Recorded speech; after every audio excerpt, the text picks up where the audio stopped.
A zombie apocalypse just hit Canada. You've got 1 minute before Toronto's streets flood with the undead. Where do you run? Where do you hide? Today we're breaking down the best and worst places to survive the nightmare, from the frozen Yukon to the crowded downtown Toronto streets. What locations give you the best fighting chance, and which will be your doom? So stick around to the end, because the safest place just might be the last place you'd ever expect. We're going with classic zombies here, your slow, rotting Romero-style walkers. No Olympic sprinters, no mutant clickers, just overwhelming numbers spreading bite by bite. Your survival depends on 5 major things: population density, access to fresh water, climate, remoteness, and Canada's notoriously tight gun laws. Okay, now look, we can't do a full deep dive on all 13 provinces and territories. We'd be here until the next apocalypse. So let's rapid fire through them, then we'll slow down and take a closer look at the best places to survive, and the ones that'll absolutely get you killed. British Columbia, my home and native land. No, seriously, this is where I'm from. Here you got the forests, mountains, fishing, and the ocean. But you also get Vancouver, a city that rains 365 days out of the year, which also turns into a zombie buffet on day 1, just like Toronto. Alberta, rural, self-reliant, and packed with hunting cabins, but also packed with angry people who think the Filipino workers at the Tim Hortons intentionally gave them the wrong coffee on purpose. Saskatchewan, flat and quiet, great visibility, you can see a storm or a zombie horde coming from a mile away. Terrible if you like trees or cover, bring snowshoes and a generator. Manitoba, similar vibe to Saskatchewan, with more lakes and more mosquitoes. Every small town has at least one curling rink, a co-op, and a secret stash of pierogies. Ontario, 16 million people, packed highways, and you'll probably die in traffic trying to leave. The further north you go, the better. Quebec, between Montreal and Quebec City, you're pretty much trapped. Overcrowded, chaotic, and full of bottlenecks. But head out to rural Quebec, totally different vibe. Tight-knit farming towns, cold winters that slow the dead, and enough hunting rifles to make survival possible. If you know the terrain and speak a little French, you'll be well on your way. You need some of that je suis du, comme t'appelles tu action, if you know what I mean. I'm joking, even I don't know what I mean. Anyways, let's continue. Newfoundland and Labrador, isolated and self-reliant. If you're already there, you might be fine. If not, that ferry left weeks ago. Now it's just you and the ocean you're surrounded by. Nova Scotia, the second most densely populated province in Canada. This higher density is due to Nova Scotia's relatively small land area combined with a population exceeding 1 million. You don't want to be in a populated area during a zombie outbreak, because more people means more infected. Combine this with the lack of fresh water, harsh winters, and you have a recipe for disaster. New Brunswick, foggy, forested, and full of black flies. If the zombies don't get you, the black flies will, and man can they bite. Prince Edward Island, 1 bridge in and 1 bridge out. If zombies start crossing that bridge and traffic gets jammed up, you're toast. It's 8 miles long. You'll never cross that thing on foot. Now we're on to the Yukon. Good luck finding zombies out here, or help. With its vast wilderness, freezing temperatures, and sparse population, you'd be more likely to run into a moose than another survivor. Northwest Territories, low population density and large amounts of fresh water. With over 1 million square kilometers of rugged land and less than 45,000 people, isolation is guaranteed, making it both a refuge and a challenge if the world goes quiet. And last, but not least, a name that I could never pronounce, but I think it is Nunavut. Nunavut. Unreachable, frozen, and empty. Also, statistically, the lowest population density on Earth. We'll talk more about that later. Unlike the US, Canada isn't stocked to the ceiling with AR-15s, but that doesn't mean you're totally out of luck. Your best shot, literally, is heading north. The Yukon and Northwest Territories lead the entire country in gun ownership, with around 67% of households packing at least 1 firearm. Nunavut's numbers aren't far behind, and Saskatchewan has almost 1 gun for every 2 people. These areas rely heavily on hunting, so firearms are more survival tool than hobby. Alberta also ranks high, with nearly 40% of households armed. If you're anywhere near rural Alberta or Northwest Saskatchewan, you might find a rifle in every truck and enough ammo to last a siege. On the flip side, Ontario and Quebec may have the highest numbers of gun licenses overall, but that's just population talking. Per capita, they're near the bottom. If you're in downtown Toronto or Montreal, you're probably going to have to defend yourself with a butter knife.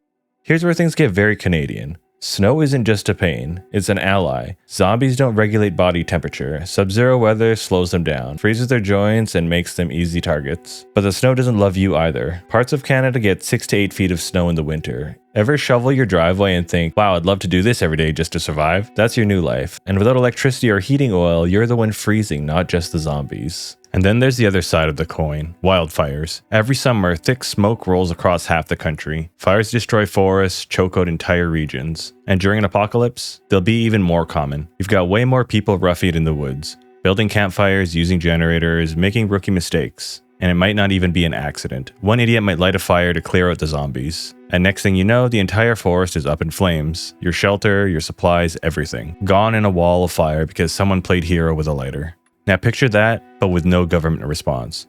No firefighters and zombies wandering around in the tree line. If you think the forest is your friend, it might just cook you alive. Canada has 20% of the world's fresh water, but not all provinces share it equally. Ontario, Manitoba, Quebec, and the Northwest Territories are all loaded with lakes and rivers. Prince Edward Island, basically bone dry. And good luck trying to melt snow when you're already burning every single book you have to try and stay warm. Okay, let's get to the good stuff now. I feel like I gave you guys a geography lesson that you didn't ask for. So, let's start with the absolute worst places to live in Canada. Number 3 would be Nova Scotia. It looks peaceful, but don't let the coastline fool you. Nova Scotia's population is crammed into small cities and towns, making outbreaks fast and uncontrollable. Halifax alone has nearly 500,000 people, and once panic sets in and the highways and backroads clog, you're running out of options fast. And unless you already have a boat or a remote cabin stashed somewhere, Nova Scotia becomes your wet, scenic coffin. The second worst place in Canada you can try and survive the zombie apocalypse. Prince Edward Island. Looks like a postcard until it turns into a trap. The island's only connection to the mainland is the Confederation Bridge. Once that's jammed, destroyed, or overrun, you're sealed in. Ferries won't be running, and there's no getting out without a boat. Good luck finding one that works, and has fuel. The island is small, which means limited supplies. Few places to hide, and even fewer options if things go bad. You'll burn through resources fast, especially fresh water, which is surprisingly scarce for a place surrounded by the ocean. But I mean, you know, can't really drink salt water, so. Without a steady resupply, you're not rebuilding a colony. It's not a stronghold, it's a dead end. This is not a place you want to be. Okay, before I get into the absolute worst place you can try to survive the zombie apocalypse in Canada, let's just make one thing clear. And I'm sure I kind of drove this point home already, but basically, populated areas are bad. The zombie can infect somebody with a single bite or scratch. The number one priority is getting out of the big cities, right? The first major factor in any survival plan should be getting out of densely populated areas, above all else. Now that being said, the absolute worst place you can be in Canada is Ontario. The reason why Ontario is so bad is because it has 16 million people, and half of them are packed into the city of Toronto. The second the outbreak happens, panic erupts. People flee in every direction. Highways gridlocked, subways flooded with chaos. The flood of desperate people leaving the cities means small towns get overwhelmed fast. Supplies vanish overnight. Tensions explode. Now you're fighting not just the dead, but everyone else trying to survive. When the winter hits, it'll freeze zombies, but it'll also freeze you. You'll be stuck in a powerless home with no heat and no fuel unless you planned months in advance. Ontario's winters are brutal. Snow piles up, pipes burst, roads vanish, and you're expecting to survive it all while dodging frozen corpses. And only 15% of houses in Ontario are estimated to have guns. Ontario's not just the most dangerous province, it's the perfect recipe for one-day collapse. Alright, now the good news. If you want to live, here are the top 3 best spots in Canada. But before that, maybe consider giving this video a like, eh? I had to squeeze the A in there somewhere. Okay, so here are the top 3 best spots. Number 3 goes to Saskatchewan for its vast flat land and tiny population, and more farmland than you could shake a pitchfork at. Visibility is incredible, zombies can't sneak up on you and there's nothing to hide behind. Sure, winters are brutal, and you'll get tired of eating root vegetables, but Saskatchewan might be the most underrated place to ride out the end of the world. Oh, and don't forget, they have a shitload of guns. Number 2 goes to Northwest Territories with vast freshwater lakes, a tiny population, and towns like Hay River that actually have real infrastructure, plus world-class fishing and trapping. The Northwest Territories is a survivalist haven. Most locals already know how to live off-grid, think hunting and fishing and fixing their snowmobile just in time for breakfast. The weather's brutal, but it'll stop zombies right in their tracks, and don't forget they also have a shitload of guns. Alright, now before I name the number 1 spot, I'm just going to put the map up one last time to kind of see if you guys guessed where it was.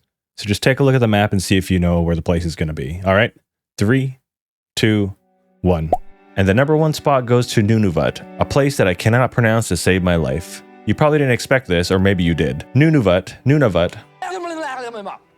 Nunavut is Canada's northmost territory, one of the most remote and sparsely populated regions on Earth. Fewer roads means fewer infected, and the cold, zombies don't like it. The extreme conditions also mean fewer people, less travel, and lower odds of infection reaching remote communities. But here's the twist. It's not just about being remote, it's about where in Nunavut you go. Towns like Rankin Inlet and Arviat aren't just icy dots on the map. They're functioning, close-knit communities with power, hunting, fishing, and real Arctic survival know-how. These aren't ghost towns. They're self-sufficient hubs where people already know how to live off the land. Population is tiny, the landscape is unforgiving, and the roads basically non-existent. No, but seriously, the roads actually don't exist. If you want to come over here, you need to fly. But that's the point. Fewer people means fewer infected. If you come prepared, contribute to the community, and don't act like an idiot, you just might earn your spot and outlive the apocalypse. Canada is huge, cold, and dangerous, even before zombies. But if you play your cards right, you might just survive. And if you're still in Ontario or Vancouver, you better start running.